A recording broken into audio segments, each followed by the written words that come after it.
Hello everybody, I hope you're all keeping well. Today I'm going to read you a story called The Singing Mermaid, and it's by Julia Donaldson and Lydia Monks.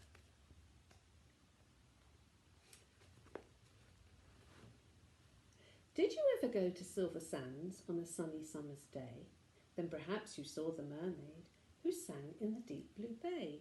She sang to the fish in the ocean, to the haddock, the hake and the ling, and they flashed their scales and swished their tails to hear the mermaid sing.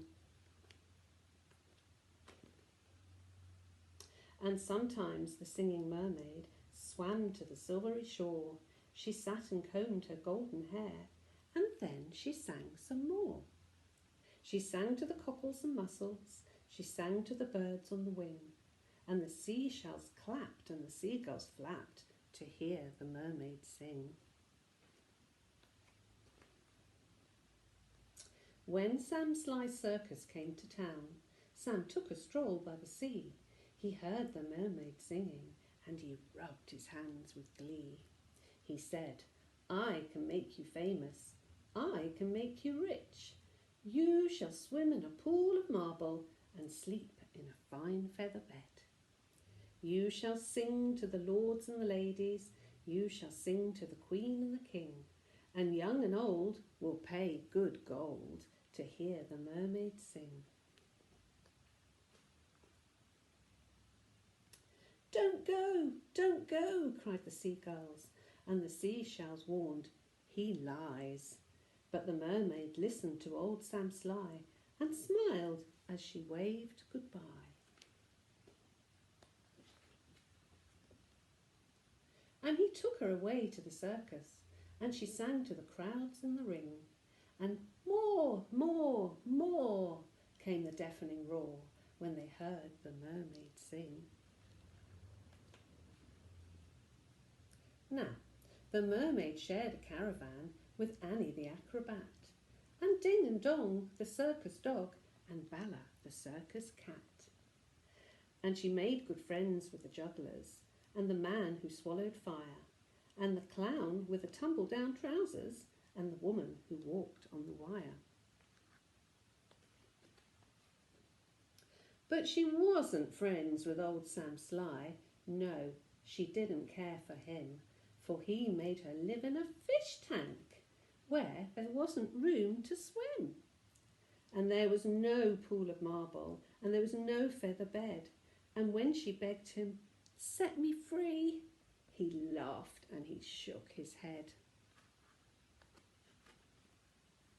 All summer long the circus toured, all autumn, winter and spring, and many a crowd cheered long and loud to hear the mermaid sing.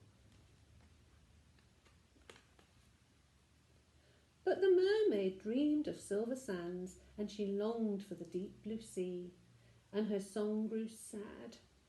Again she said, "I beg you, set me free." But again he laughed and shook his head, and he told her, "No such thing. Here you will stay while people pay to hear the mermaid sing."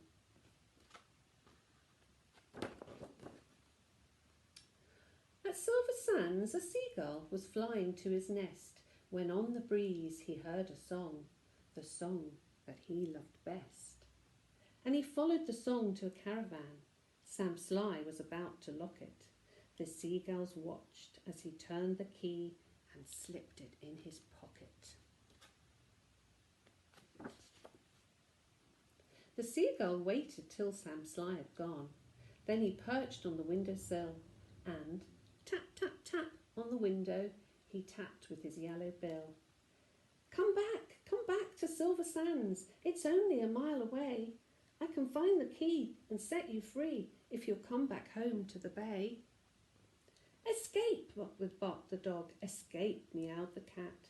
But the mermaid sighed. "I'd fail, for how could I walk to Silver Sands when I only have a tail?" "Like this," cried Annie the acrobat, and she stood upon her hands. "This is the way, the only way, to get you back to Silver Sands. Right hand, left hand, tail up high, There's really nothing to it. If I give you lessons every night, you'll soon learn how to do it. Next week, while Sam was snoring, the seagull stole the key. He carried it off to the caravan and set the mermaid free. And he flew ahead to guide her, and she walked upon her hands all along the moonlit road that led to Silver Sands.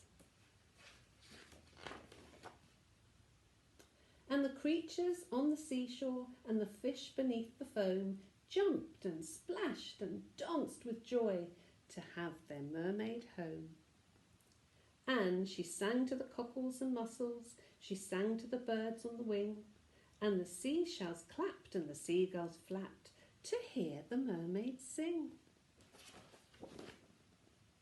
And if you go to Silver Sands and swim in the Bay of Blue, perhaps you'll see the mermaid, and perhaps she'll sing for you. Thank you for listening.